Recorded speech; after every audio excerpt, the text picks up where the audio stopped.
Hey,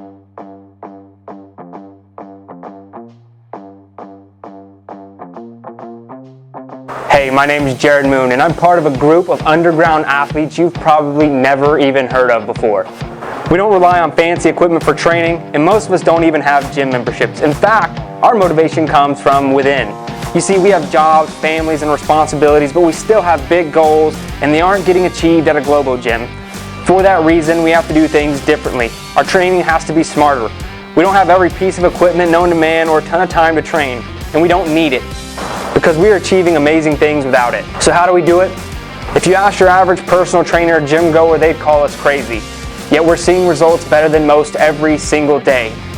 And it's happening by blending mental training with physical training and becoming an athlete. What we call, and welcome to, Garage Gym Athlete.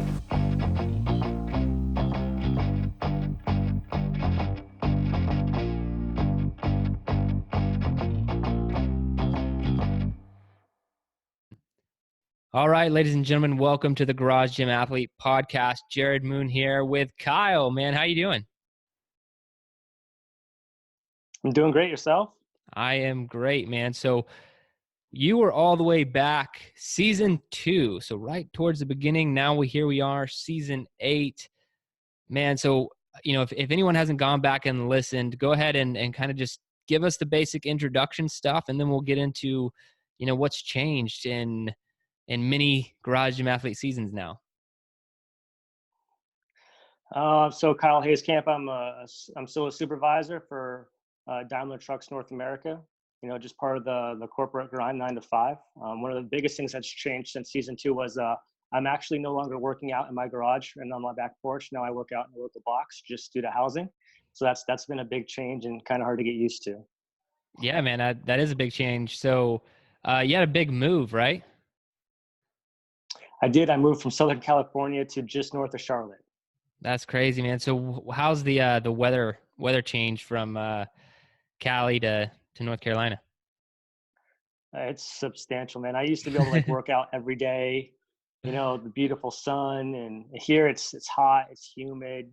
It's really hard to get a grasp of what you can do outside and when. For sure, man. And I think it's cool that we get this question all the time, obviously being called Garage Gym Athlete, and it is Garage Gym Athlete. People are always like, well, what if I don't have a garage? And to me, that's always an obvious answer, because it's like, hey, it's programming is programming. You follow it anywhere. The more equipment you have, the better off you are. So what's it like following, Garage Gym Athlete programming in more of a gym setting? For me, it makes it a little easier to just get around to equipment and not have to make my own stuff. But also, it's a lot more difficult because I work out at a CrossFit gym and I don't follow any of their programming. So people are always asking me, in my workout, what I'm doing, why am I working out so hard? How I can keep doing this by myself day in and day out. It's repetitive too. Right. Yeah. And how does the CrossFit, I've been in gyms where they're like, no, you absolutely can't do something other than what we're doing. So I guess the owner's cool with you doing your own programming, your own thing. Yeah, I had to shop around a little bit for a gym that had an open format. So other than the liability waiver, it was pretty much game on. Nice. So it's like a CrossFit open gym. Like you get to do your own thing. Yeah, pretty much. Yeah, man, those are hard to find. Every time I get into a new city, if I'm traveling or something like that, I try to find a CrossFit gym with an open gym policy. And that is a difficult thing to find most of the time. And not necessarily a bad thing. They a lot of them want to keep control of the programming and everything, but I always joke around that if that would have been the model for CrossFit gyms, if they would have just had open gyms all the time, I probably would have never started a garage gym, because I would have just been like, yeah, I'll go here. I can do my own programming and we'll be good to go. So you've been training with us for over 2 years, man. Tell me what your experience has been like. I've got one of those mindsets where you just need to shut up and do it, and that's, I think, carries through a lot with your programming. And so even if you're tired or something doesn't feel right, you just got to keep pushing forward. And so with the way that your programming has been set up for me, you just put in the work and you see the results day in and day out. And especially with the format that you use with Team Builder, you can see your progression. and it gets you pumped up and lets you just keep going day after day. That's great, man. And I think last time we chatted, you were doing, I mean, your Whoop recovery was all over the place. You know, you shift work and you do. How much of that is still going on? Are you off shift work? Like where have you landed in all of that? So I moved to a second shift, so it's much more of a consistent sleep cycle for me. I mean, I was Nice. at the point where the Whoop system and programming couldn't keep up with my sleep pattern. Like I had to personally email them to get my recovery because the algorithm couldn't keep up. And so since I switched to second shift, I think my HRV has gone up like 20 points. My resting heart rate's dropped 5 beats per, or whatever that is, that algorithm, but it's gotten much better. That's incredible, man. So, and how do you just feel overall? I know like inconsistent sleep schedules and everything's got to be pretty challenging, but how are you just feeling on a daily basis now? My first couple of months off the third shift, I just felt like I was on fire. I was just crushing the workouts. I was trying to see how much weight I could add. And it was just a phenomenal transition. And things have kind of calmed down a little bit, but I'm still progressing and I feel a lot better. That's great, man. And any other changes you've made in your training, nutrition, hydration, recovery? Are you still using the Whoop? Just update me on all that stuff. Yeah, I'm still using the Whoop. It helps out a lot, especially because I'm training for the Spartan B. So I can start to see direct cause and effect day to day with how much I'm pushing my body. And so the Whoop's, continuing to pay dividends on whether or not I just need to follow your programming or if I can add, and with the training, nine on. And then I just try to eat as many calories as I can. It's kind of hard now because I'm losing a lot of weight, but I'm trying to keep up the best I can. Yeah, what's the weight loss from? Just additional training or what? It might not be from the additional training as much as I'm working. Probably at work, I walk 6 to 10 miles a day. Wow. So on Yeah. top of the workouts and trying to run 9 or 10 miles once or twice a week, it's impossible to keep up the calories for me personally in an 8 or 9 hour block. Yeah, no, I completely agree, man. When I was in college, I went to Texas Tech University, very large and spread out campus. And in college, that was a big time in my time frame in my life where I wanted to gain muscle, right? Get bigger. And it was near impossible because I had very similar walking schedule to you. It'd be like 6-10 miles a day, just from walking all the way to dorm room or housing, and then all the different classes and everything. It's walking can burn some serious calories if you're doing enough of it. Right. And what's really impressive is, so I made the move in about September. So I've probably been walking 6 to 10 miles every day since then, but I'm still getting stronger. So even though I've lost, 10 to 12 pounds day to day, I've actually gotten stronger per body weight. Oh, that's awesome, man. So you're more relatively strong. You got the strength to match your body weight. Right. And I'm only getting stronger too. So whatever you're doing, it's working.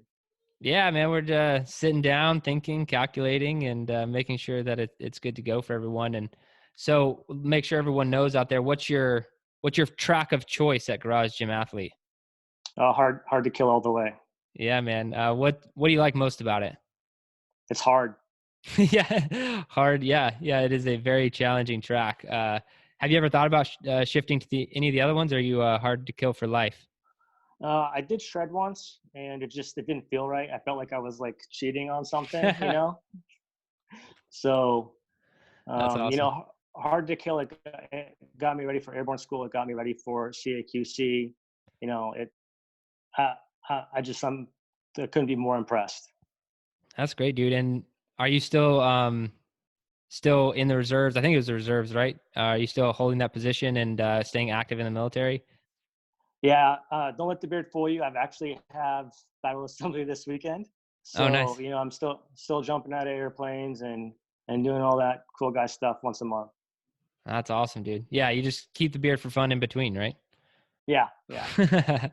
That's great, dude. Well, you've made a ton of phenomenal progress, and I'd like to ask you some of the more typical questions we get to on the podcast. But before I do, man, anything else new in training or life that you think bears weight in conversation right now? Any changes or updates you got? Nothing substantial other than actually moving into a box gym and, sleeping regularly, it's been great. Big changes, man. Big changes. And sleep is just so important. I think I'm happy for you. I'm really glad that you're able to dial that in a little bit more, because I think how much happens when we sleep plays so much into how much progress we see from our training. So I think it's really awesome that you got that dialed in. All right, man. Now let's get to some of these other questions. What's the goal right now in training? Is it just being prepared for anything or everything? You mentioned a beast. Like what are we putting in all the work for? I'm going after the trifecta this year, so I've already knocked out the sprint. I have the super in July and then the beast in November. Okay, great. And are you doing them all across the country? Or are they all in North Carolina? One was in North Carolina, one's going to be in Asheville, and then, yeah, they're all going to be in North Carolina. Great, man. Are you doing the super in Asheville in, when is it? What month is that? In July? Yeah, it's July 27th. Yeah, I might be there. I know a few other garage gym athletes are going to be there for sure. I'm like 80% right now. Sure, I'll be there, but I'm trying to get there as well. Okay, awesome. That'd be cool, dude. All right, man. And let's see. So you're training for the trifecta, which is really awesome. And how do you, I kind of already asked you, but are you running to any issues in the gym setting you said people were asking questions a lot. I'd say any issues. I'm sure nobody, like it's easy for you to train, but any issues with other people or comments, concerns, anything like that? Sometimes after the Metcons, people always are like, "Are you okay?" And they're like, I'm not sure people aren't used to pushing hard enough to the point where they want to puke or they look like they're going to die. And Yeah. so when they see somebody in the gym doing that, it's kind of cause for concern. Right. Yeah, man. So that does get annoying. Like, hey, this is what it looks like to try hard. So give it a shot. Yeah. Cool, man. Well, I'll get to the kind of the wrap up questions here, man. See what's changed and whatnot. But what's the hardest workout you've ever done? I still have to think if you push yourself hard enough, the 5K, your The 5K, EO3 5K? 5K. Yeah, Yeah. I think if you really push yourself, that's probably started to hurt more than anything. Yeah, that one can be painful or it can be very easy. You do have to push the gas on that one. Now, I'm going to kind of branch off here. So other than the EO3 5K, what's your favorite Meet Yourself Saturday workout that you've done? They're all pretty miserable, so it's hard to pick a favorite. All right. Fair enough. Now, in your opinion, what's the best activity for building mental toughness? I'm still going to go with rucking. Yeah, just weight on your back and go. Pound on the pavement, man. All right. Now, if you could only have one piece of equipment to train with for the rest of your life, what would it be? I'm starting to fall even more in love with kettlebells. Great. That's awesome. Yeah, that's a very effective apparatus right there. Yeah. All right, man. Now we see if this has changed at all, but we have a lot of garage gym athletes, more than when we were in season 2, listening to this right now. So here in season 8, man, what's the best advice you have for all the garage gym athletes out there? Just shut up and do it. Like, it's hard. It's going to be hard. It's supposed to be hard. Don't make excuses and just execute. Great, man. I love it. Well, Kyle, I really appreciate you hopping back on real quick and giving us an update with the reattack. If there's anything ever I can do for you, you let me know, man. But I really appreciate your time and for being on the podcast. Thank you. Thanks, man.